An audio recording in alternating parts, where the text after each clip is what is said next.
मी आशिष गोस्वामी सचिव म्हणून या संस्थेचं काम करतो. पीपल फॉर ॲनिमल्स म्हणून आमची संस्था आहे. त्यांच्या पीपल फॉर ॲनिमल्सद्वारे संचालित हे करुणाश्रम म्हणून आमचं प्राण्यांचा अनाथाश्रम आहे.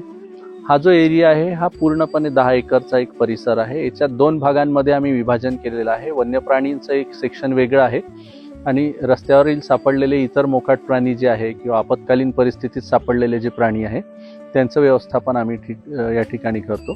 तर या परिस्थितीत आमच्याकडे 2 बिबट आहे, एक नर आहे, एक मादी आहे, 3 अस्वली आहे ज्या सुद्धा आपत्कालीन परिस्थितीत सापडलेल्या होत्या आमच्याकडे. त्यांचे उपचार सुरू झालेले आहे. ते उपचार इथे सुरू आहेत. या व्यतिरिक्त चौशिंगा आहे, चितळ आहे, अजगर आहे, असे वेगवेगळे प्राणी जे आपत्कालीन परिस्थितीत सापडतात ते इथे वन्यप्राणी येतात. ज्या कत्तलखान्यात जाणाऱ्या गायी आहे किंवा वयोवृद्ध गायी आहे ज्या लोकांना त्या गायी इतर ठिकाणी विकायच्या नाही आहे, अशा गायींची सुद्धा काळजी घेणं त्यांच्यासाठी कधी कधी कठीण होतं, अवघड होऊन जातं. त्या गायींचा सुद्धा पालन पोषण आम्ही या ठिकाणी करतो. हा एकंदरीत करुणाश्रमचा प्रवास आहे.